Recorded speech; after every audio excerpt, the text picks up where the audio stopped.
বলিউডে এমন প্রচুর গান হয়েছে যে গানগুলো রিমেক যখন হয়েছে গানগুলো অরিজিনাল গানের পুরো 12টা বাজিয়ে দিয়েছে। কিন্তু এবার যে গানটা হয়েছে এই গানটা 12টা বাজায়নি, এই গানটা পুরো পিছন মেরে দিয়েছে। মানে অরিজিনাল যারা গানটা ক্রিয়েট করেছে তাদের পুরোপুরি পিণ্ডদান হয়ে গেছে এই গানটার মাধ্যমে। আমি কোন গানের কথা বলছি আপনারা অনেকে বুঝে গেছেন, না বুঝলে আমি বলবো আপনারা এখনও ঠিক জায়গায় আছেন, ভুল করেও গানটা শুনবেন না। সাত সমুন্দর পার যে গানটা তারা রিক্রিয়েট করেছে ফ্রম তু মেরা মে তেরি মে তেরা তু মেরি, ওই ছবির কি জালি একটা ভার্সন বানিয়েছে, যেটাকে স্লো করে গানটা যা পিন্ডি চটকেছে। এবং কার্তিক আরিয়ান আনান্না পান্ডেকে যা দেখতে লাগছে, কার্তিকের ওই ডান্স স্টেপ এরম এরম করে আসছে, এরম এরম করে মুভ করছে, কি জালি কি জালি। এবং গানটা আপনি একবার খালি শুনুন, অরিজিনাল গানটার যা ভাইবস যা মজা সেটা একদম পিছন মেরে দিয়েছে। বিশ্বআত্মা ছবির ওই গানটা এতটাই আইকনিক, মানে ওই গানটা চললে আপনার মনে হবে কি মানে এমনি নাচতে ইচ্ছা করবে। গানটা একটা অদ্ভুতই ভাইব প্রোভাইড করে। এবার কিক ছবিতে ওই গানটার একটা ছোট্ট পোর্শন ব্যবহার করেছিল, যেহেতু নাদিয়াদওয়ালা সেই ছবিটার প্রডিউসার এবং ডিরেক্টর ছিল কিকের। তো সেই ছবিতে যখন সালমান খান ওই বারের মধ্যে, দেশি বারের মধ্যে ওরকম নাচ করবে, রণদীপ আসবে, আপনারা খালি ওই পোর্শনটা দেখুন। মানে আজকেও কিক দেখলে ওই পোর্শনটা হেভি লাগে, যেরকম সালমানের মুভ যেরকমও করছিল, গানটা দারুণ। এই ধুরন্ধর ছবিতে পুরোনো গানগুলোকে রিক্রিয়েট করেছে বা র্যাপ বুঝেছে। গানগুলোর কিন্তু অরিজিনাল যে কোর সেটাকে কখনো নষ্ট করেনি, যে কারণেই ধুরন্ধরের অ্যালবাম এতটাই ফ্যান ফেভারিট।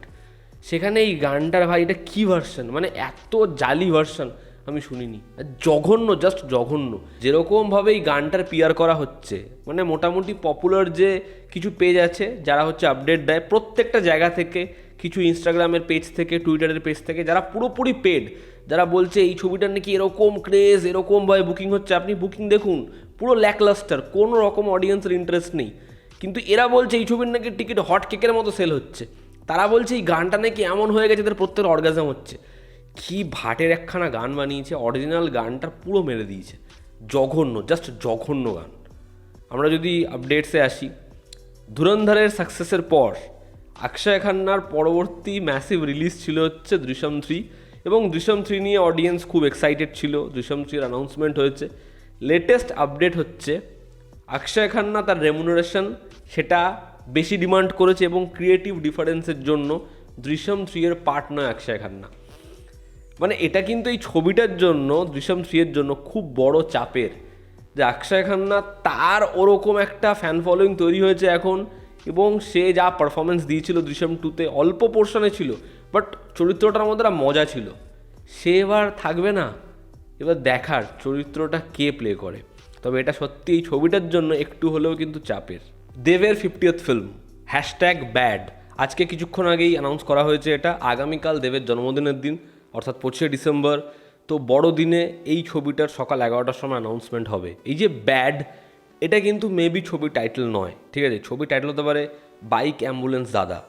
আমরা গতকাল রাতে একটা রিপোর্ট পাচ্ছিলাম যে বাইক অ্যাম্বুলেন্স দাদা, তার কর্তৃত্বের ওপর বেস করে, রিয়েল ইনসিডেন্ট ফলো করে এই ছবিটা হতে পারে দেবের পরবর্তী ছবি। এবার দেবের 50th ফিল্ম হচ্ছে এটা। তো খাদান টুর অ্যানাউন্সমেন্ট মেবি পরে আসবে, তবে তার আগে এই ছবিটার অ্যানাউন্সমেন্ট আসছে। ব্যাড বাইক অ্যাম্বুলেন্স দাদা এটা হওয়ার পসিবিলিটি রয়েছে। এটা এমন কোনো ছবি নয়, যে একটা ডার্ক অ্যাকশন থ্রিলার। করিমুল হক তার কর্তৃত্বের ওপর বেস করে এই ছবিটা। দেখার এই ছবিটা যখন আসে বক্স অফিসে কী লেভেলের তাণ্ডব হয়। অ্যানিমেল ছবিটা ওভারসিসে ছবির যা কালেকশন সেটাকে বাড়ানোর জন্য ছবিটা রিলিজ হচ্ছে এবার জাপানে, এখন না 13ই ফেব্রুয়ারি।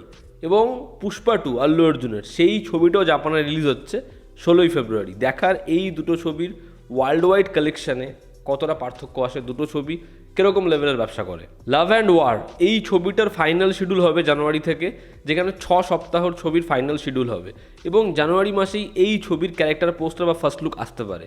দেখা সঞ্জয় লীলা ভানসালি আমাদের জন্য কি বানাচ্ছে, সেটা যখন ফার্স্ট লুক আসে সেটা কতটা মজা অডিয়েন্সকে প্রোভাইড করতে পারে। ত্রিবিক্রম আল্লু অর্জুনের একটা ছবি নিয়ে কথা চলছিল, লর্ড কার্তিকেয়ার কর্তৃত্বের ওপর বেস করে বানানো হচ্ছে।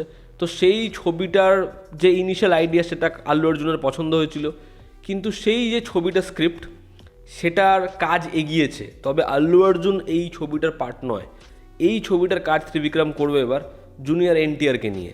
দেখার জুনিয়র এনটিআরকে ত্রিবিক্রম কীরকমভাবে প্রেজেন্ট করে এবং এই ছবিটা বক্স অফিসে কী করতে পারে। আজকের অন্তিম যেটা আপডেট সেটা হচ্ছে দেবের প্রজাপতি 2-এর অ্যাডভান্স বুকিং নিয়ে।